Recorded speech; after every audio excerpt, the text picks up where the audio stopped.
Hi guys, welcome back to my channel Divyanga Mahiti. ನಾನು ಮಂಜುಳಾ. ಈ ಒಂದು ವಿಡಿಯೋದಲ್ಲಿ ನಾನು ನಿಮಗೆ ಒಂದು ಬೆಸ್ಟ್ ಜಾಬ್ ಅಪಾರ್ಚುನಿಟಿಯನ್ನು ತೊಗೊಂಡು ಬಂದಿದ್ದೀನಿ. ಸೊ ನಾನೀಗ ಮುಂದೆ ನಿಮಗೆ ಹೇಳ್ತಾ ಹೋಗ್ತೀನಿ. ಜಾಬ್ ಏನು, ಕ್ವಾಲಿಫಿಕೇಷನ್ ಏನು ಕೇಳಿದ್ದಾರೆ, ರಿಕ್ವೈರ್ಮೆಂಟ್ ಏನಿದೆ, ಡಾಕ್ಯುಮೆಂಟ್ಸ್ ರಿಕ್ವೈರ್ಮೆಂಟ್ ಏನಿದೆ, ಏಜ್ ಲಿಮಿಟ್ ಎಷ್ಟಿದೆ, ಎಕ್ಸ್ಪೀರಿಯನ್ಸ್ ಎಷ್ಟು ಕೇಳಿದ್ದಾರೆ ಅಂತ ನಾನು ನಿಮಗೆ ಮುಂದೆ ಸಬ್ಸ್ಕ್ರೈಬ್ ಮಾಡೋದ್ರಿಂದ ನಾನು ಈ ಥರ ಹಾಕುವಂಥ ವಿಡಿಯೋಗಳು ಫಸ್ಟ್ ಬಂದು ನಿಮಗೆ ತಲುಪುತ್ತೆ. ಹಾಗೆ ಕೂಡ ನೀವು ಲೈಕ್ ಮಾಡೋದ್ರಿಂದ ನನಗೊಂದು ಮೋಟಿವೇಶನ್ ಸಿಗುತ್ತೆ. ಬಿಕಾಸ್ ನಾನು ಸ್ವಲ್ಪ ಶ್ರಮಪಟ್ಟು ಈ ವಿಡಿಯೋವನ್ನು ಮಾಡ್ತಾಯಿದ್ದೀನಿ, ಅದಕ್ಕೋಸ್ಕರ ಕೇಳ್ತಾ ಇರೋದು. ಓಕೆ, ಜಾಬ್ ಎಲ್ಲಿ ಹೈರಿಂಗ್ ಆಗ್ತಾ ಇದೆ ಅಂತ ಫಸ್ಟ್ ನಾನು ನಿಮಗೆ ತಿಳಿಸ್ಬಿಡ್ತೀನಿ. ಜಾಬ್ ಬಂದುಬಿಟ್ಟು ಹೈರಿಂಗ್ ಆಗ್ತಾ ಇರೋದು ಬೆಂಗಳೂರಲ್ಲಿ ಬಂದುಬಿಟ್ಟು Tata service skill development centre ಅಂತ, ಟಾಟಾ ಸ್ಕಿಲ್ ಡೆವಲಪ್ಮೆಂಟ್ ಸೆಂಟರ್ ಅಂತ ಇದರಲ್ಲಿ ಜಾಬ್ ಹೈರಿಂಗ್ ಆಗ್ತಾ ಇದೆ.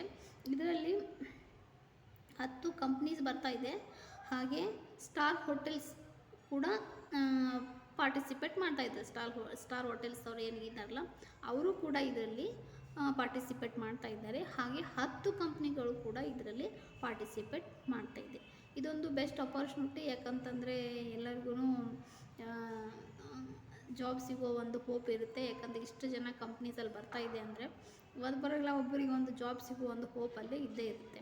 ಅದಕ್ಕೋಸ್ಕರ ಅದನ್ನು ಒಂದ್ಸರಿ ಹೋಗ್ಬಿಟ್ಟು ವಿಸಿಟ್ ಮಾಡಿ. ಟಾಟಾ ಸ್ಕಿಲ್ ಡೆವಲಪ್ಮೆಂಟ್ ಸೆಂಟ್ರಲ್ಲಿ ಜಾಬ್ ಹೈರಿಂಗ್ ಆಗ್ತಾ ಇದೆ ಅಂತ ಹೇಳಿದ್ದೀನಿ. ಕ್ವಾಲಿಫಿಕೇಷನ್ ಏನು ಕೇಳಿದ್ದಾರಪ್ಪ ಅಂತಂದರೆ, ಕ್ವಾಲಿಫಿಕೇಷನ್ ಬಂದುಬಿಟ್ಟು 10th ಅಬೋವ್ ಕೇಳಿದ್ದಾರೆ. ಅಂದರೆ 10th ಆದಮೇಲೆ 10th, ಸೆಕೆಂಡ್ PUC, ಡಿಗ್ರಿ ಇವರೆಲ್ಲರೂ ಕೂಡ ಇದಕ್ಕೆ ಅಪ್ಲೈ ಮಾಡಬಹುದು ಅಂತ ಅವರು ಮೆನ್ಷನ್ ಮಾಡಿದ್ದಾರೆ. ಅದೇ ರೀತಿಯಾಗಿ ಏಜ್ ಲಿಮಿಟ್ ಬಂದುಬಿಟ್ಟು 18 to 30 ಅಂದರೆ 18ರಿಂದ 30 ಒಳಗಡೆ ಇರೋರೇ ಬೇಕು ಅಂತ ಅವರು ಆಲ್ರೆಡಿ ಮೆನ್ಷನ್ ಮಾಡಿಬಿಟ್ಟಿದ್ದಾರೆ. ನಾವು 31 ಆಗಿದೆ, ನಮಗೆ 32 ಆಗಿದೆ, ನಾವು ಅಪ್ಲೈ ಮಾಡಬಹುದಾ? ನೋ, ಅಪ್ಲೈ ಮಾಡಲಿಕ್ಕೆ ಅವರು ಇಲ್ಲಿ ಅದನ್ನ ಮೆನ್ಷನ್ ಮಾಡಿಲ್ಲ. ಅವರು ಎಕ್ಸಾಕ್ಟ್ಲಿ ಒಂದು ಏಜ್ ಲಿಮಿಟನ್ನು ಕೊಟ್ಬಿಟ್ಟಿದ್ದಾರೆ. 18 to 30 ಅಂದರೆ 18ರಿಂದ 30 ಅಂತ ಅವರು ಮೆನ್ಷನ್ ಮಾಡಿಬಿಟ್ಟಿದ್ದಾರೆ. ಅದು ನೆಕ್ಸ್ಟ್ ಡಾಕ್ಯುಮೆಂಟ್ ರಿಕ್ವೈರ್ಮೆಂಟ್ಸ್ ಏನಿದೆ ಅಂದರೆ, ಅವರು ಒಂದು ರಿಸ್ಯೂಮ್ ಕ್ಯಾರಿ ಮಾಡಿರಿ ಅಂತ ಹೇಳಿದ್ದಾರೆ.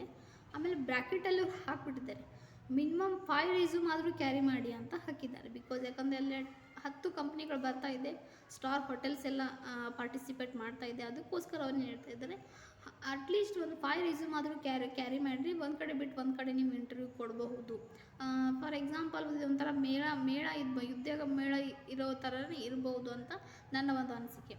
ಓಕೆ, ಎಜುಕೇಷನ್ ಏನು ಎಜುಕೇಷನ್ ಮಾರ್ಕಸ್ ಶೀಟನ್ನು ಕೇಳಿದ್ದಾರೆ. ನೀವು 10ನೇದು ಮಾರ್ಕಸ್ ಶೀಟ್ ಒಯ್ಬೋದು, ಸೆಕೆಂಡ್ PUದು ಒಯ್ಬೋದು, ಡಿಗ್ರಿದು ಒಯ್ಬೋದು. ನಿಮ್ಗೆ ಏನೆಲ್ಲ ನೀವು ಒಂದು ಎಜುಕೇಷನ್ ಮಾಡಿದಿರಲ್ಲ ಅದೆಲ್ಲ ಡಾಕ್ಯುಮೆಂಟ್ಸನ್ನು ನೀವು ಒಯ್ಲೇಬೇಕು ಕಂಪಲ್ಸರಿ ಅಂತ ಹೇಳ್ತಾ ಇದ್ದಾರೆ. ಹಾಗೆ ಮತ್ತು ಫೋಟೋ ಕೂಡ ಮೆನ್ಷನ್ ಮಾಡಿದ್ದಾರೆ. ನಿಮ್ಮದೊಂದು ಪರ್ಸ್ನಲ್ ಫೋಟೋ ಕೂಡ ನೀವು ಒಯ್ಲೇಬೇಕಾಗುತ್ತೆ. ಅದೇ ರೀತಿಯಾಗಿ ಮತ್ತು ಎಕ್ಸ್ಪೀರಿಯನ್ಸ್, 0 ಎಕ್ಸ್ಪೀರಿಯನ್ಸ್ ಇದೊಂದು ಬೆಸ್ಟ್. ಯಾಕಂತಂದರೆ ನೀವೆಲ್ಲೋ ಕೆಲಸಕ್ಕೆ ಹೋದರೂ ನಿಮ್ಗೆ ಎಷ್ಟು ಎಕ್ಸ್ಪೀರಿಯನ್ಸ್ ಇದೆ ಕೆಲಸದಲ್ಲಿ ಅಂತ ಎಲ್ಲಾದರೂ ನಿಮಗೆ ಪ್ರಶ್ನೆ ಮಾಡ್ತಾರೆ. ಇದರಲ್ಲಿ ಏನು ಕೇಳ್ತಾ ಇದ್ದಾರೆ ಅವರು, ನಮಗೆ ಝೀರೋ ಎಕ್ಸ್ಪೀರಿಯನ್ಸ್ ಅಂದರೆ ಎಕ್ಸ್ಪೀರಿಯನ್ಸ್ ಇಲ್ಲ ಅಂದರೂ ಆ ಪರ್ಸನ್ನು ಕೂಡ ನಾವು ಹೈರಿಂಗ್ ಮಾಡ್ಕೋತೀವಿ ಅಂತ ಅವರು ಹೇಳ್ತಾ ಇದ್ದಾರೆ. ಓಕೆ, ಯಾವಾಗಿದೆಯಪ್ಪ ಲಾಸ್ಟ್ ಡೇಟ್ ಬಂದುಬಿಟ್ಟು, ಇದು ಡೇಟ್ ಬಂದುಬಿಟ್ಟು 16th ನವೆಂಬರ್ ಇದೆ. ಈಗ ನಡೀತಾ ಇದ್ದು ಪ್ರೆಸೆಂಟ್ 16th ನವೆಂಬರು. 16 ನವೆಂಬರ್ಗೆ ಇದು ಮೇಳ ಇರಬೇಕು. ಐ ಥಿಂಕ್ ನನಗೆ ಅನಿಸ್ಬಿಟ್ಟು ಮೇಳನೇ ಇರಬೇಕಂತ ನನಗೆ ಅನ್ನಿಸ್ತಾ ಇದೆ. ಬಿಕಾಸ್ 10 ಕಂಪ್ನಿಗಳು ಬರ್ತಾ ಇದೆ ಅಂದರೆ ಇರಬಹುದು. ಐ ಥಿಂಕ್ ಒಂದ್ಸರಿ ವಿಸಿಟ್ ಕೊಡಿ. ಓಕೆ, ಟೈಮಿಂಗ್ ಬಂದುಬಿಟ್ಟು 9:30 to 3:30 ಅಂದರೆ 9:30ರಿಂದ 3:30 ತನಕ ಇದು ಇಂಟರ್ವ್ಯೂ ನಡೆಯುತ್ತೆ. ನೀವು ಆ ಟೈಮಲ್ಲಿ ಹೋಗ್ಬಿಟ್ಟು ಇಂಟರ್ವ್ಯೂ ಕೊಡ್ಬೋದು.